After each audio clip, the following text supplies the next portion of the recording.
He was our only son, and have to bury him. It was terrible. And in this crash, Your Honor. Good morning, Your Honor. Ashley Lonnie for the people. Hey, good morning, Your Honor. Dan Guerin on behalf of Seth Highmore. Seth, can you state your name to the judge, please? Seth Highmore. Go ahead. Your Honor, we are here for a sentencing. I'll start first with there are no factual corrections of the information. I understand there's victim statements. Would Your Honor like to hear those first? Yes. Certainly. We'll have a seat at council table if that's okay. Yes. All right. Your Honor, I believe we'll have 3 statements this morning. That's fine. All right. First will be victim's mother. How you doing, Your Honor? I'm doing well. Good morning to you. Can you state your name for me, please? I'm Gina Cornett, Jeremy's mother. All right. I'm Earl Cornett, father. All right. Very good. All right. Go ahead, ma'am. Your Honor, it's been 2 years on Friday. Let me just stop you for a moment, okay? Do me a favor. Just make sure to take a deep breath. Take whatever time you need. I'm here all day, so you just, Okay. I want you to tell me what you want to tell me. So, Okay. all right, so don't try to rush through or anything. Go ahead. Well, like I was saying, Friday it'd be 2 years that our son was killed in a horrific car accident. And you can't even imagine the loss that has happened to us in our family, the void that has been put in our lives. We don't have our son with his kids to visit us every weekend. We miss him on the holidays, especially Easter, Thanksgiving, and Christmas. There's such a void.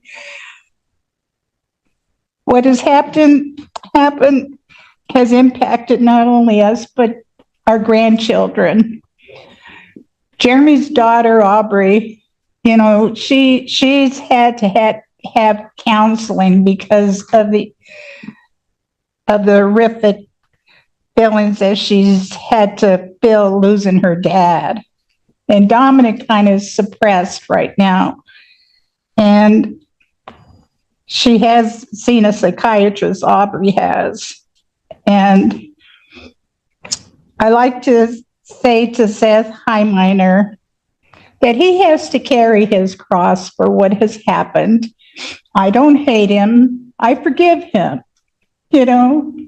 I forgive that. I can't even imagine. But I just forgive him, and I just hope that down deep in his heart he realizes the impact that he's done to this family. Our son didn't have a chance. He was just killed so fast and instantly. It just was horrible.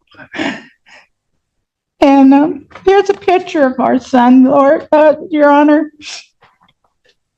My eyes were better, but I would like everyone to see his face. He's a happy-go-lucky kid.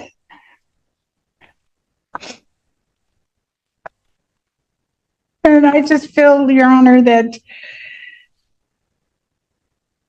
whatever you decide on Seth's sentencing, my feelings is that, I feel that he don't have to do whatever the max time that he has, but I feel he should at least do 3 months in jail to think about what he done to us. And I think that that's fair enough because he needs time to think about this. He does not even probably realize the impact he's done to this family. And I just want to say that I don't hate him. I pray for him, but he should be able to realize that what he's done has just been horrible. And that's all I got to say, Your Honor. Thank you. Your Honor. Yes, sir. I've been thinking about this for 2 years now. It's been very hard. There's 2 officers come on that night at midnight, knock on the door, and give you some terrible news that your son was killed. I talked to them for 10 or 15 minutes and they left. And I turned around to my wife. I goes, what did they just tell me? It didn't register in my mind. And since then, I've been on anxiety pills 2 years now because it was such a shock, I guess, to me and the children and our family. A parent shouldn't have to bury their own child. He was our only son, and have to bury him. It was terrible. And in this crash, Your Honor, he set his car on autopilot at 70 miles an hour, driving into Ann Arbor in rush hour. Everyone who lives in Michigan knows Ann Arbor traffic is backed up both ways, coming and going. And he did this in the middle of the afternoon. And I think he needs some common sense. I think common sense should have told him better than that, Your Honor. And I'm going to leave it to the discretion of the court and probation, the sentence. And I'm not going to recommend anything. And I'm going to say that my wife and me will pray for the Highmore family, because I know it's cost them a lot too. A very, very sad thing. And I want to thank you, Your Honor, for listening to us. Not a problem. Thank you. Hello, Your Honor.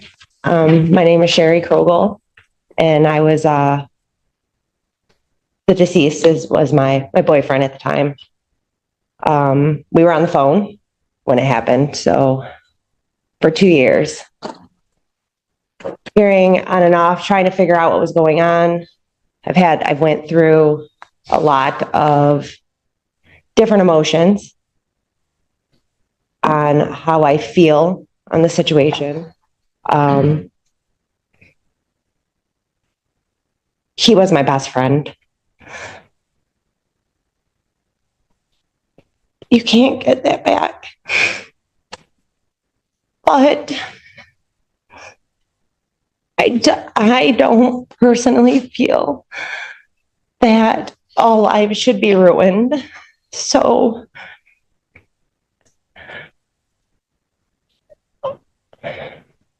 for me, what I think would be more beneficial, and I don't know if it would even be able to be a consideration, is that he was to have to take time out of his life to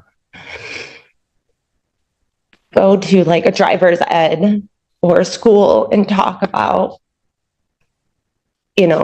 just 1 second of not paying attention. Because if it could change one person's life for the better, that's what I think.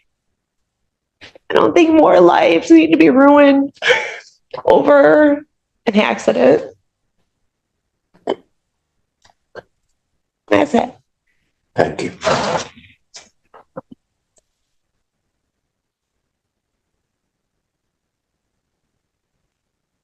Nothing further from the people. All right.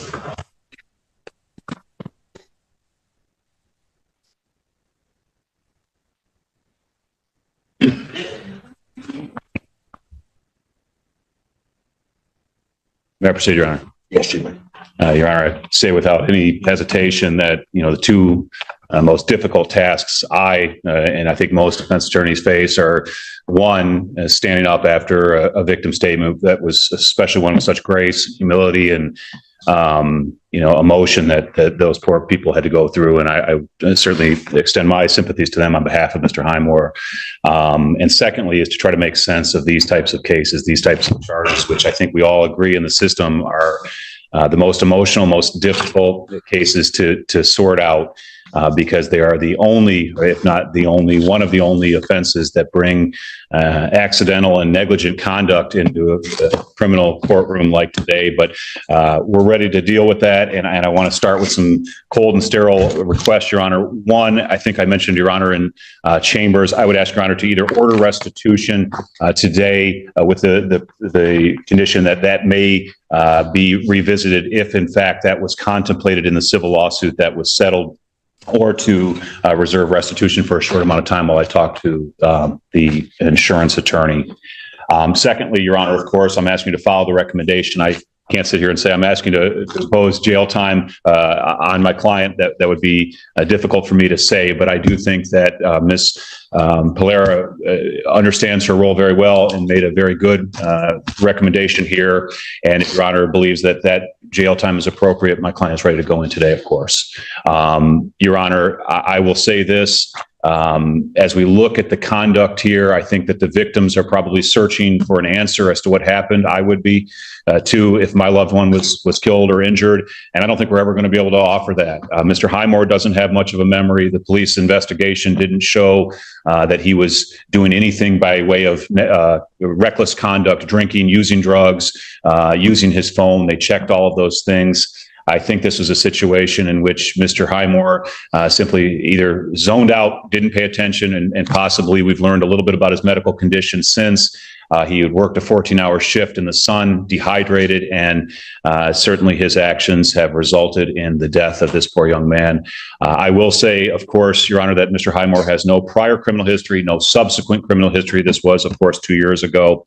I think Ms. Polera noted that my client has shown remorse. He can't say a lot, unfortunately, because of potential civil liability. But I think his emotion, his family, all of whom are here, have written letters to say what a good young man this was and is, and I think will be affected the rest of his life. He's lost his privileges to drive. He's convicted, doesn't pale in any way in comparison to what the victims have gone through here. But I think that the impact on him has been profound. I think that the victim's mother, her desire for him to be impacted, I think will come true and has come true, and that he has been greatly impacted. So, Your Honor, I am ultimately asking you to follow the recommendation with those modifications.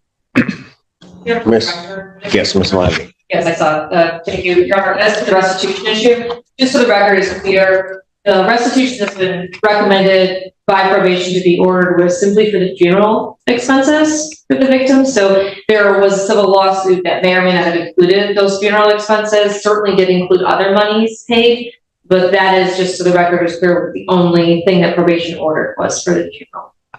All right.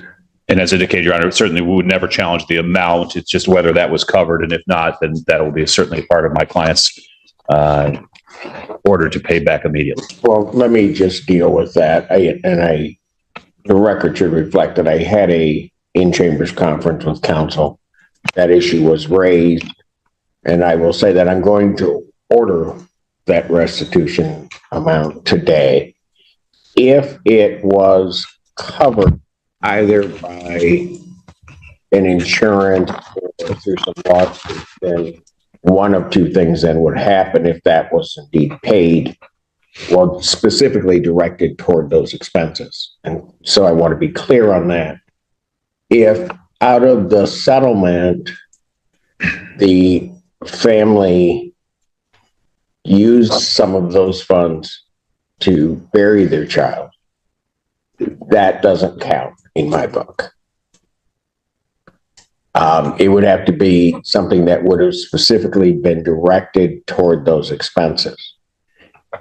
If that was paid, then one of two things would happen to the amount paid by the defendant. Either it would go back to the defendant or would go to the insurance company, which paid the funds to the family. So. Understood, Your Honor. Thank you for that clarification.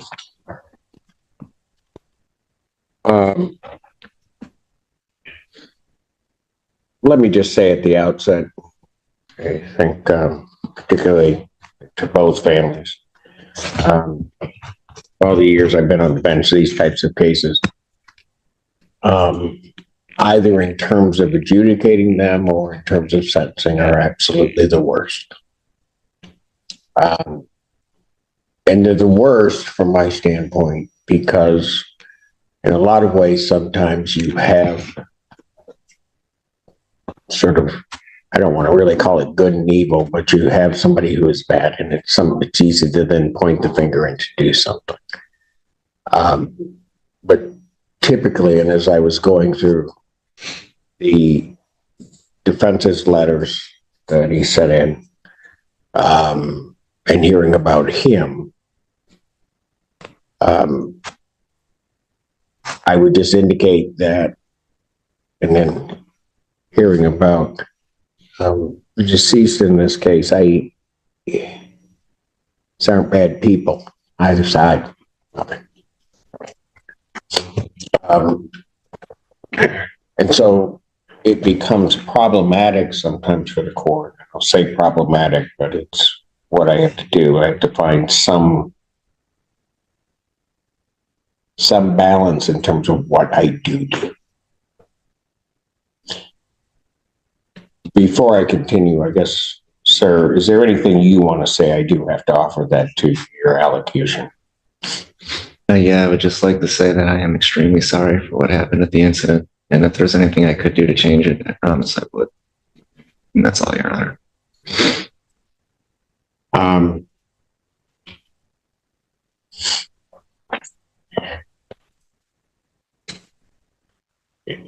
I will tell you folks, I have been thinking about this since the time of the plea. Particularly last night, it was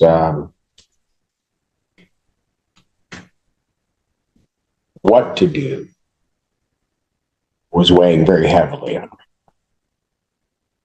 me. And I can just share one thing with you, and I have certainly other thoughts. But as I was thinking about your family, and I had not met you, I don't think I had ever laid eyes on you. But I was sitting there and I received a text from my son. And it was something silly. I mean, he had charged my Amazon account for something he was buying. And he wanted to pay me back and put it back into my account. I thought about it for a minute, and it doesn't really mean much, but I told him it didn't matter to me.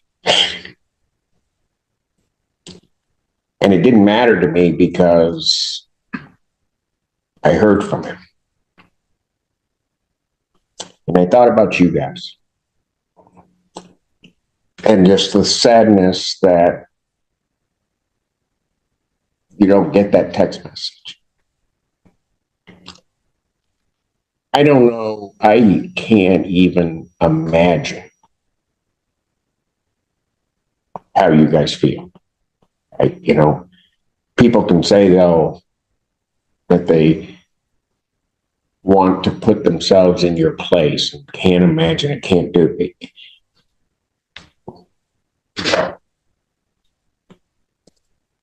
I don't think you can be there till you're there.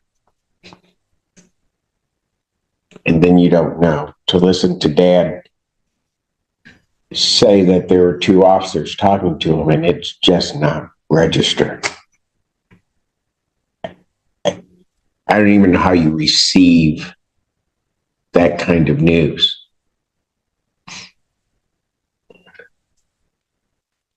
And what's difficult, certainly, is when, and hard to explain and hard for human beings to accept, is when the natural order of things are in place. We're not supposed to bury our children. We're just not. And it really almost calls, when something like that happens, for you to try to figure out the world. Like I said, I have never met you before, but ma'am,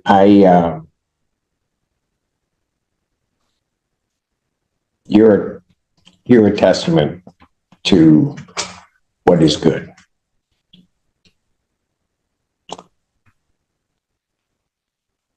I don't know the strength and the courage it took. Sir, you need to realize the extraordinary gift she gave you today. Because I don't know, I'd like to think of myself as a good person. But I don't know that I could get there, stand there, give a victim's impact statement where this had happened to my child and ever forgive you. And for her to come here and basically that's the first thing out of her mouth. There's probably nothing greater than a mother's grace.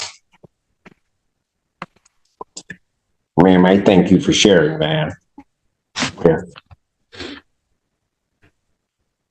certainly with me today. Every day I always expect that there's going to be a miracle. I never know what it's going to be.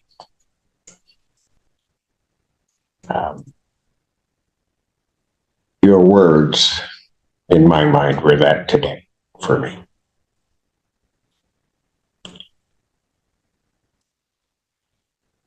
And to his girlfriend, I would just say, I can't imagine.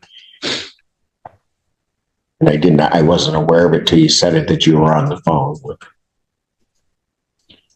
Just trying to move on. And that's hard. And again, I don't know where, when that happens, you even begin. I respect all of you in terms of your courage to come forth and to give those statements that you gave. And for waiting all of this time as our system kind of worked itself through to even get to this day. I realize no matter what I do, with all the power and all the everything that comes with this robe, I can't do the thing that I would wish to do most. And that is to bring back your son and your best friend. I don't have that power. God knows I wish I did. I can only try to make it as right as I can. And sometimes people come to court and they don't think that they're listened to. I heard every word that each of you said. And I will tell you that even into this evening and certainly thereafter, your words, your grace will be with me. And I will hear it over and over. I don't think you guys realize, and again, like I'll say it again, I don't know you when you got up here, all three of you. You guys are extraordinary. It sometimes is not what I get when victims give their statements. Dad, I'll tell you one thing that I did, so I'll just disclose it. You had numerous conversations with Miss Polera, my probation. And as I was going through that, I would always ask, and maybe I did this because I'm a dad myself. And I would always ask Miss Polera when I'd see her in the hallway or I'd see her wherever, how's Dad doing? And she'd tell me that sometimes you were here, and then sometimes you were here, and then sometimes you were here. And all of that was normal. But I wanted to let you know that I was checking on you. Can't make it better, but Miss Polera was sending that information through to me all the time. And for all of you, what I do is I just wish you peace.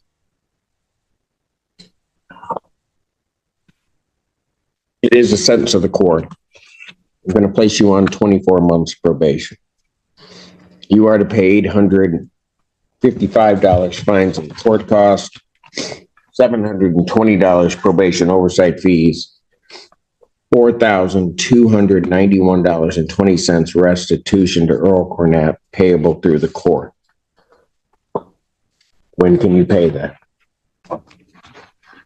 Take a little time, Your Honor, but I will make sure it's paid off in full as soon as possible. Do you have anything with you today? I'm due, but I'm not exactly sure the exact amount. I'm going to be getting a loan from my family to help pay it. From who? My family, Your Honor.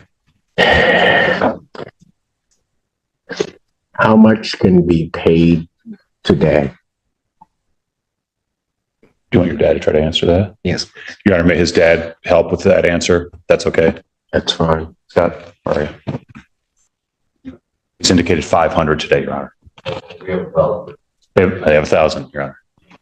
$1,000 today. I wanted it immediately checked into regarding the restitution so that when that $1,000 is paid,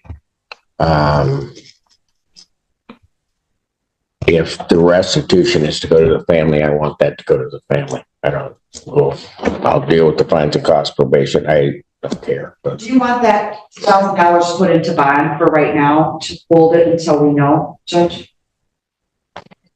yeah, I want it held until there's a determination. If it's supposed to go to the family, I see. So it can be paid towards restitution. it can be paid toward restitution and then we'll figure it out, but it won't be much, but we can do that. That amount needs to be paid in cash. So however they have to make that happen, it's got to be paid that way so that it can be paid out to the family. And then, Your Honor, I'll try to get the answer from the insurance attorney as quickly, maybe even today if possible. Very good.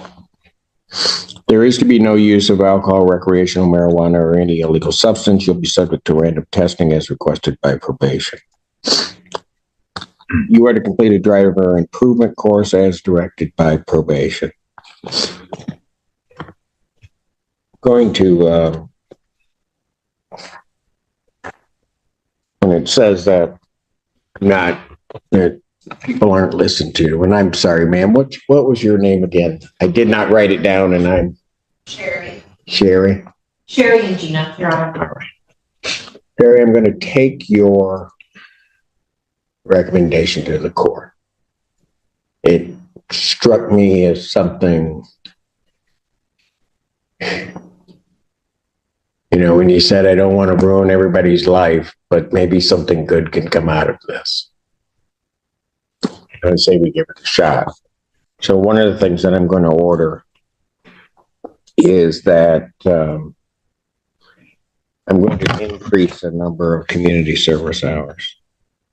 And I'm going to order 250 hours of community service, specifically with the extra 150 that I've added. I want that directed toward community service and talking to kids about how to operate a vehicle safely and to pay attention and what the consequences of not doing that can be.